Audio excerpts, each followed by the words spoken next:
Taman hijau diletakkan di depan dan di tengah bangunan seperti ini. Sementara taman kering diletakkan pada area belakang, lantai mezanin. Lahan sempit kalau didesain dengan benar, kita bahkan masih bisa punya lantai mezanin sebagai ruang multifungsi dari rumah ini. Rumah ini lebarnya cuma 6 meter dan panjang bangunannya hanya 7 meter. Sementara 5 meter di depan habis untuk carport dan GSB. Walaupun cukup kompak, tapi masih bisa punya 2 taman hijau dan 1 taman kering. Taman hijau diletakkan di depan dan di tengah bangunan seperti ini. Sementara taman kering diletakkan pada area belakang. Ketiga taman tadi dijadikan sebagai paru-paru rumah ini. Tugasnya menyuplai udara dan cahaya alami ke setiap ruang di rumah kompak yang satu ini. Lalu apa manfaatnya? Manfaat yang paling penting yaitu dapat mengurangi tagihan listrik karena suhu ruangan relatif menjadi sejuk dengan cross ventilation dan pada siang hari selalu mendapatkan suplai cahaya alami yang cukup sehingga tidak perlu menggunakan lampu.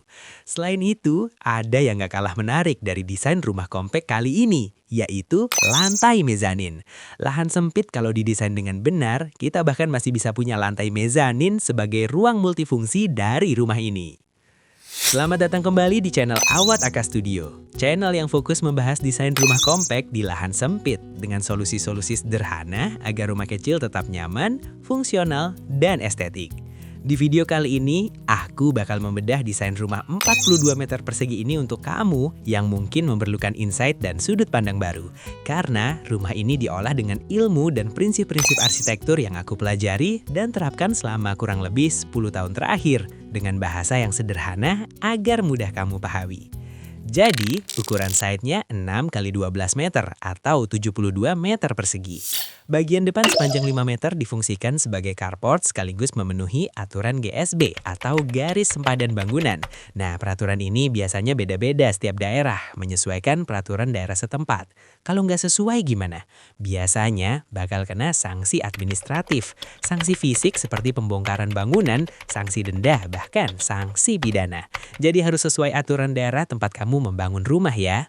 Lanjut, sisa 7 meter di belakangnya dipakai untuk bangunan utama. Nah, inilah lahan yang boleh kita bangun rumah permanen dengan ukuran 6 x 7 meter atau 42 meter persegi. Sekarang, kita mulai jelajahi rumah ini dari eksterior hingga interior.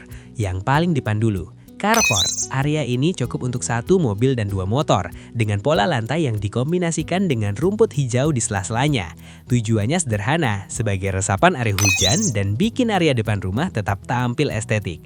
Plafon menggunakan PVC, motif kayu yang tahan terhadap hujan dan panas, namun tetap memberikan kesan hangat pada rumah. Setelah carport, kita nggak langsung masuk ke ruang dalam rumah. Justru disinilah salah satu trik penting rumah lahan sempit dimulai. Area pertama yang kita temui adalah taman hijau depan yang berfungsi sebagai sumber cahaya dan penghawaan alami ke dalam rumah. Taman ini jadi buffer antara area publik dan area privat, supaya rumah terasa lebih sejuk dan tidak langsung terbuka ke dalam. Sebelum masuk, kita lihat dulu ruang tamu outdoor di area ini. Fungsinya sederhana, tapi sangat efektif. Kita bisa menyambut tamu tanpa harus membawa mereka masuk ke area privat di dalam rumah. Solusi ini cocok banget buat rumah kompak yang ingin tetap menjaga privasi tanpa terasa tertutup. Di area teras ini disediakan kursi beton permanen yang menyatu dengan desain rumah. Di bagian bawahnya dipasang lampu LED dengan setidaknya 3 fungsi utama. Sebagai pencahayaan saat malam hari, memberikan efek visual melayang pada kursi beton, dan membuat area teras terlihat lebih estetik dan modern tanpa elemen tambahan yang berlebihan. Di sisi kanan depan terlihat dinding roster berwarna terakota. Warna ini sengaja dipilih sebagai aksen visual agar tampilan depan rumah kecil ini punya karakter yang kuat dan mudah diingat. Selain itu, roster berfungsi sebagai pembatas dari area jalan sekaligus tetap memungkinkan cahaya dan udara masuk ke area taman. Roster ini juga bisa menjadi alternatif cerdas jika peraturan di daerah kamu tidak mengizinkan penggunaan pagar solid di area depan rumah. Privasi tetap terjaga, rumah tetap bernafas, dan fasad tetap terlihat menarik.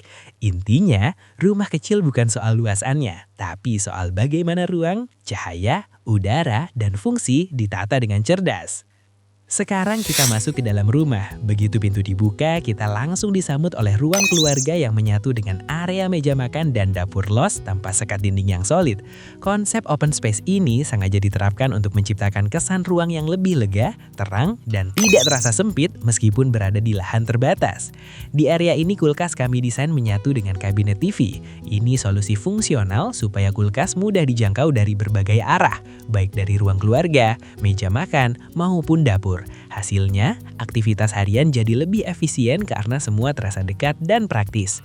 Pintu masuk menggunakan pintu geser dengan material kaca berukuran lebar. Fungsinya jelas untuk memaksimalkan pencahayaan alami sekaligus memperkuat kesan luas pada ruang keluarga. Cahaya yang masuk membuat ruangan terasa lebih hidup di siang hari tanpa bergantung pada lampu.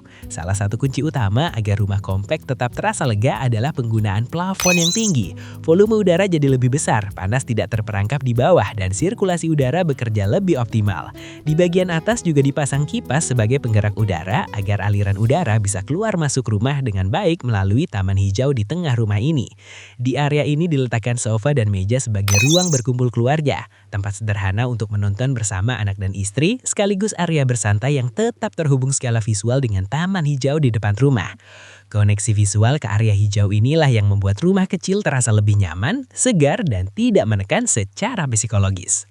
Intinya, rumah kecil bukan soal luasannya, tapi soal bagaimana ruang, cahaya, udara, dan fungsi ditata dengan cerdas.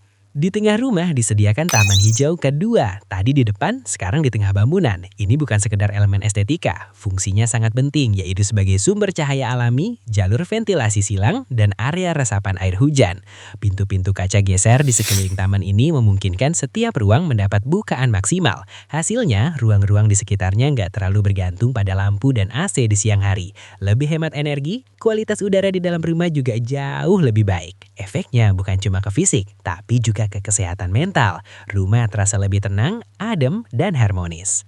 Lanjut ke area belakang. Di sini disediakan meja makan yang muat untuk 4 orang, suami, istri, dan 2 anak. Area makan ini didesain sebagai pembatas imajiner antara ruang keluarga dan dapur, jadi tetap terasa menyatu tanpa sekat masif. Meja makan dan dapur diposisikan menghadap langsung ke taman hijau di tengah rumah dan bersampingan dengan ruang cuci. Di atas ruang cuci terdapat bukaan skylight sehingga pencahayaan dan penghawaan alami sangat tercukupi. Aktivitas masak dan cuci jadi lebih terang, sehat, dan nyaman tanpa bergantung penuh pada lampu di siang hari. Sekarang kita naik ke lantai mezanin yang posisinya berada di atas dapur. Mezanin ini multifungsi, bisa sebagai ruang kerja, ruang baca, atau area belajar anak. Karena ruang ini terbuka, aktivitas di lantai atas tetap terasa terhubung dengan ruang keluarga. Sebagai arsitek, aku sering pakai konsep mezanin di rumah kecil, karena ini cara efektif menambah fungsi tanpa membuat rumah terasa padat. Di sini diletakkan 2 jendela lebar, satu di sisi samping dan satu di bagian belakang. Keduanya bisa dibuka untuk menciptakan cross ventilation dari taman di tengah rumah. Aliran udara panas di dalam rumah akan terdorong naik melalui area void lalu keluar lewat bukaan jendela ini. Aliran udara jadi lebih lancar, ruang terasa lebih sejuk dan rumah tetap nyaman tanpa harus mengandalkan AC terus-menerus. Di belakang pintu ini terdapat ruangan kecil yang dimanfaatkan sebagai gudang. Karena gudang merupakan salah satu ruang yang terpenting dari sebuah rumah, diusahakan harus tetap ada, biar rumah bisa rapi terus. Kamar tidur utama ini didesain dengan menggunakan pintu kaca geser yang lebar dan langsung menghadap ke taman hijau di tengah rumah. Ini adalah strategi cerdas agar kamar terasa luas dan cukup mendapatkan suplai cahaya dan penghawaan alami.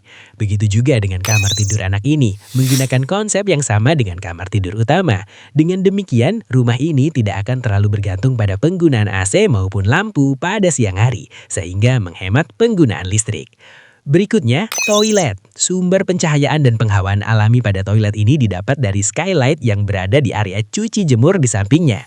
Kesimpulannya, desain ini menunjukkan bahwa rumah kecil bukan berarti kualitas ruangnya harus dikorbankan. Dengan minim sekat, pemanfaatan taman, pintu kaca geser sebagai bukaan maksimal, plafon tinggi, void, dan mezanin, rumah 6x7 meter tetap bisa terasa lega dan sehat untuk dihuni.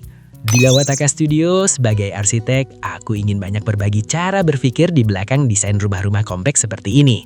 Bagaimana ruangnya bekerja dengan baik demi kenyamanan penghuninya. Kalau kamu suka pembahasan seperti ini, kita bakal lanjut bahas rumah-rumah kecil lain dengan solusi desain yang realistis. Ingat, melibatkan arsitek sejak awal itu sangat penting. Bukan hanya soal bikin bangunan terlihat estetik. Lebih dari itu, arsitek membantu merancang ruang yang benar-benar sesuai dengan kebutuhan, konteks, dan cara hidup setiap orang yang pasti berbeda-beda. Jadi jangan pernah menggunakan desain dari internet tanpa arsitek. Karena jika tidak sesuai, akibatnya bisa dirasakan selama bangunan itu digunakan. Berakhir sudah pembahasan desain rumah kompak kali ini. Terima kasih sudah menonton dan sampai jumpa di video berikutnya.